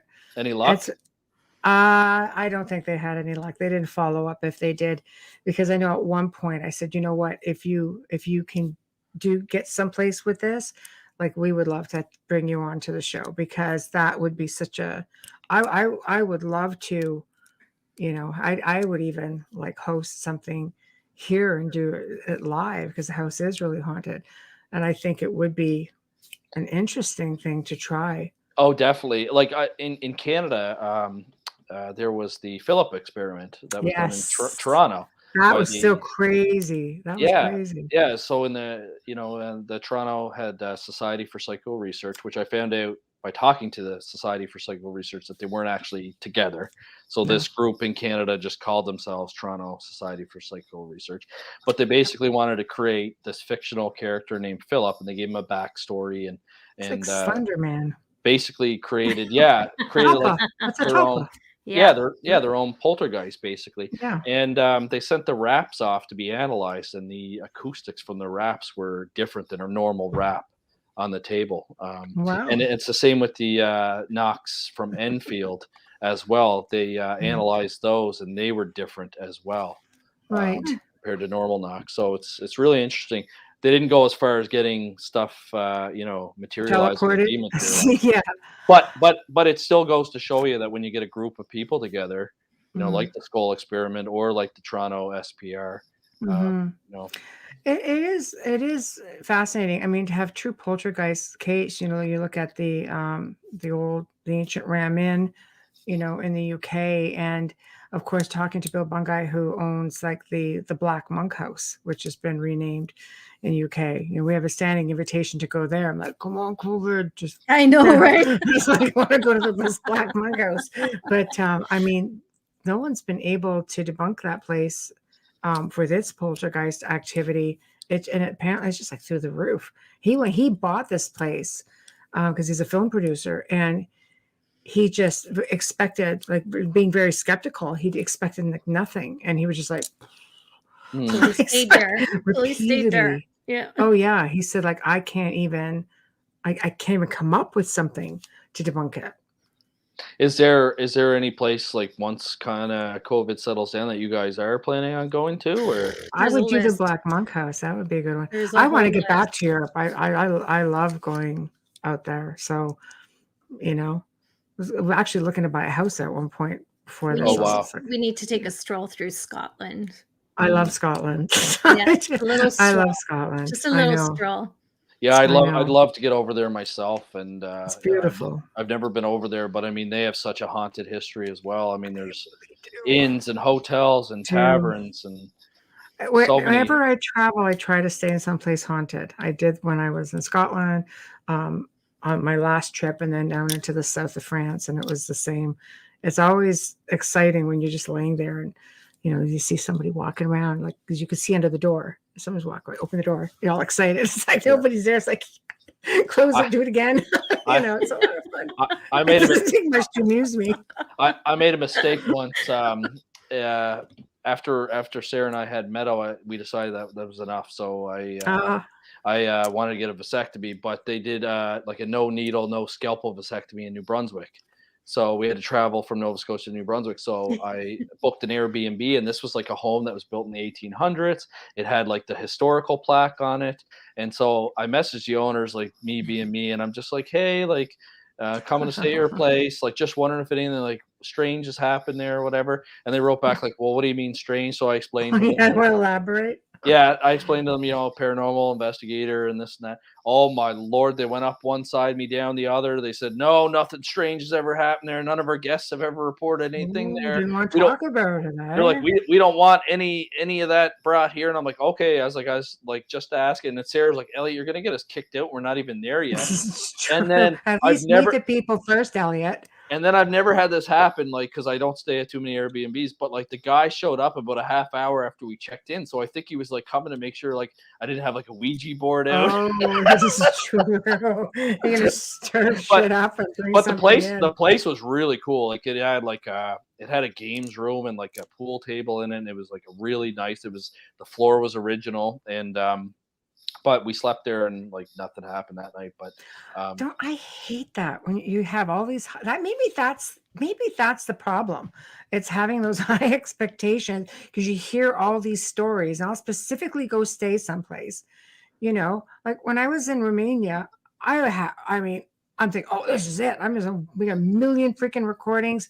The Haunted Forest did not disappoint. I'll say that was phenomenal experiences. The hotel after, phenomenal experiences. But I'm in some of the most haunted places.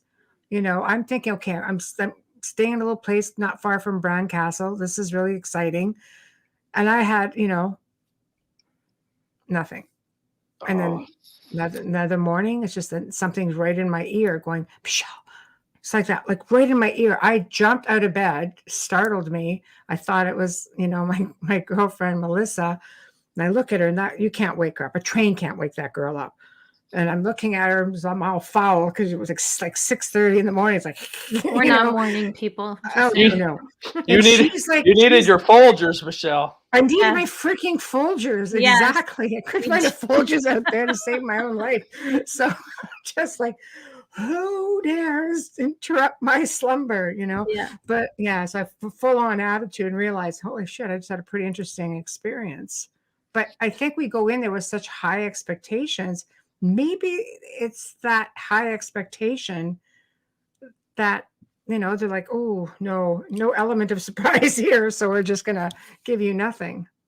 Yeah. And there have been studies done too, where if people are primed about a location that they, there's been multiple different results. Sometimes, you're more apt to experience something. Other times you're actually not. Right. But they have done lots of studies where it shows people that are believers in the paranormal tend to have more experiences than non-believers, which is interesting. Well, maybe it's because we're more open-minded. Possibly. Oh, we're definitely more open-minded, though, for sure. Maybe it's like, where that non-believer is going to say, oh, the house is settling. Whereas a paranormal person could say, hell no, that was this, or this. Meanwhile, it was a house that was a paranormal person. If they see something or suspect something's moving, a paranormal person will mark a glass on a counter or a table. With the camera phone out. Yeah. Take it precise, measure it from the edge and everything, and then come back a few hours later and go, yeah, right? That's the difference. And someone who's not into it will be like, I don't even I don't remember where I put it. Yeah. No, it's true. That's true. And those are usually, I don't know. I find the people who don't care are the ones that get the best stuff. Oh my God. Yeah. No, they just kind of go, it was nothing. They have the best experiences. Look at your friend, full body apparition and all. I know. Well, that's what I told him. I said I would have loved to have witnessed that, and but it wasn't meant for me. So. I know. That's rare though. Full It is. body is rare. That's a Oh, gift. not a lot of people, throughout, I think people I've met throughout working in this field, and they're just like, it's always a husband too. The wife's just like, oh, I just dragged him along here and blah, blah, blah. And the husband's like, meanwhile, the husband's having these phenomenal experiences. I remember doing a ghost tour at one time. I was hosting, and I see this man just standing there, frozen in fear, and I'm like, the wife's like, I don't know. He's been gone for about 10 minutes. I'm like, oh, I'll go find him, whatever, right? Yeah. And he's standing there with his arm out, and he's frozen in fear. And I'm like, you okay? And all I got was this dire, something has my hand. I'm just like, how do you feel about that? It's okay. Meanwhile, and the story of the area was there was a little child spirit, and she would go around and she would grab adults' hands or hold on to their shirt, and I'm like, and he goes, I don't know what to do. I'm just like, just pull it back. He snatches it and checks to make sure all his digits are there. And I'm just like, that's extremely extreme. But I'm just like, okay, I promise you, your hand is still attached. Your fingers all still work. Wiggle them around. But he was just like, he just looked and he goes, because my wife bugs me to come to these sort of things all the time. Because I never in my life have had experience. And he goes, those are cold little fingers that just had his fingers bunched up. And he goes, and it was amazing experience. But that's again, really cool. Yeah, he comes in with the attitude of, I don't believe it. I want nothing to do with it. Changed him. I'm just here to humor my wife because she bothers me to do this stuff all the time. And it's usually how it happens. Well, it was fun. It was funny you mentioned that too at our event. There was a lot of couples that came. And so we asked, Daryl and I just asked why people had come to the event or whatever. All the guys, every single guy there said that it's because their wife dragged them to it. That's the same thing though. That's what I mean. My wife just bothers me, harasses me into coming. So here I am. It's like, well, thanks for gracing us with your presence. Like, oh yeah. But the best stuff happens to these guys. But, yeah, it's true.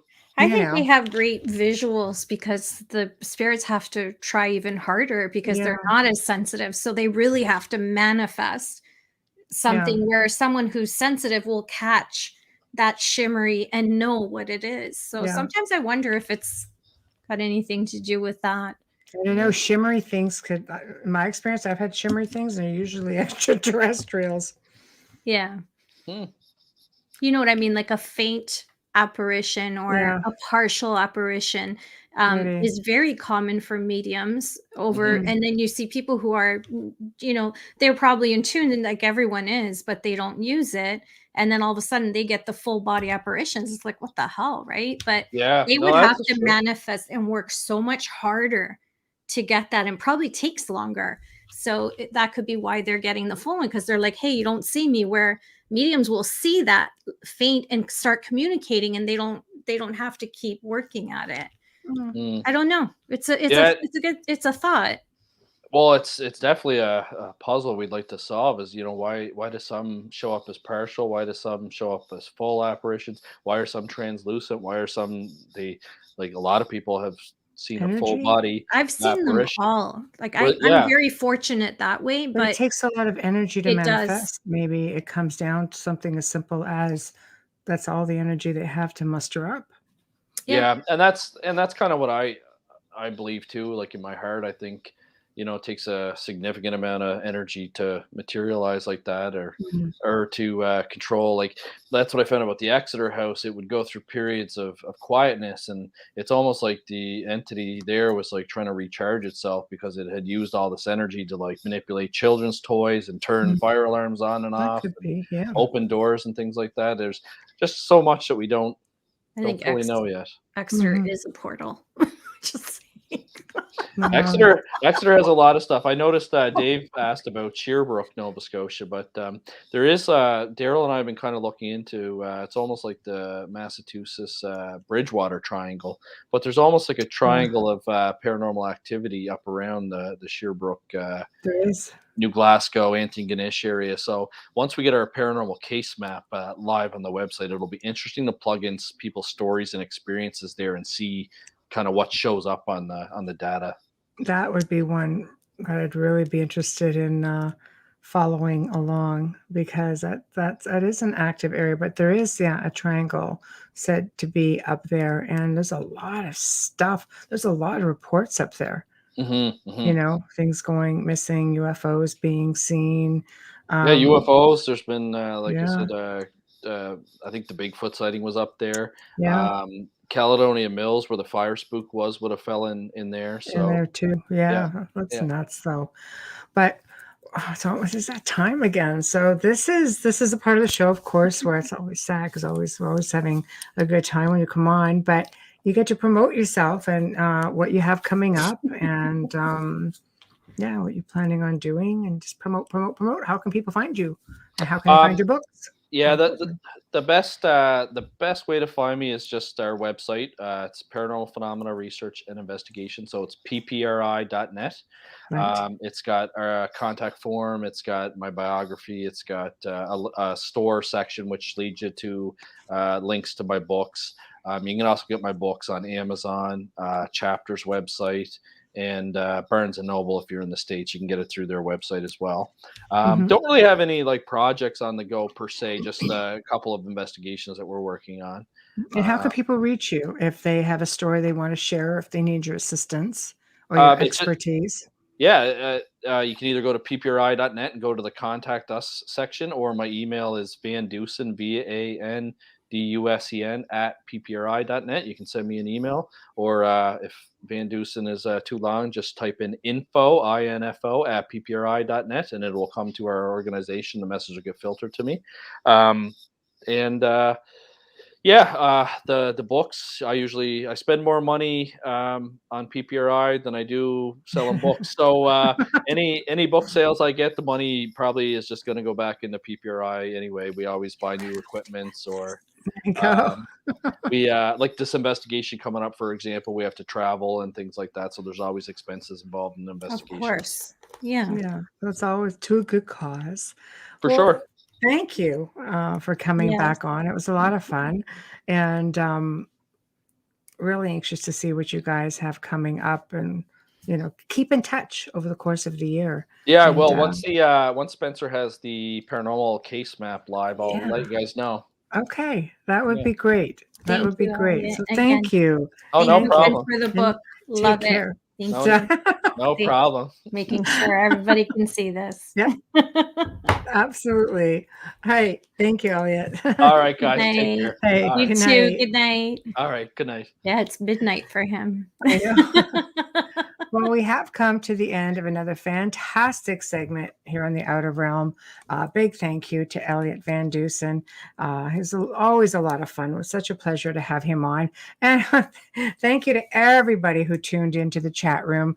Hamilton, thank you for staying up way past your bedtime to join us as well. Always a breath of fresh air.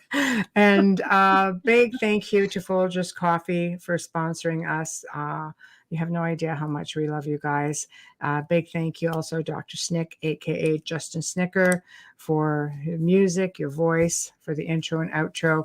Please remember to stop by International Public Radio on YouTube, UFO Paranormal, UFO Gods, and Extraterrestrials, and subscribe. It's the only way you're going to be able to catch all of the shows, our shows, and a lot of other great shows.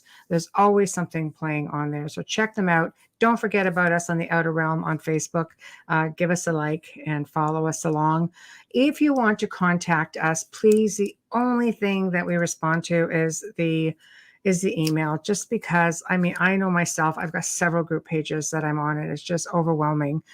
So contact us at the outer realm contact at gmail.com. Again, the outer realm contact at gmail.com. Now, tomorrow night, guys, marks our 200th episode. Wow. Right? And we could not think of a better way to celebrate than to do a Q&A sort of show, just so we can interact with you guys. We always have so much fun with you guys. You can kind of determine which way we're going to go, but everybody's in chat, and it's just a lot of joking around. It's a lot of answering questions and telling stories and sharing of experiences. And we thought that would be a whole lot of fun. So I hope you can all tune in for that, because special just for you guys and us. So until then, Thank you for tuning in, everybody, and good night.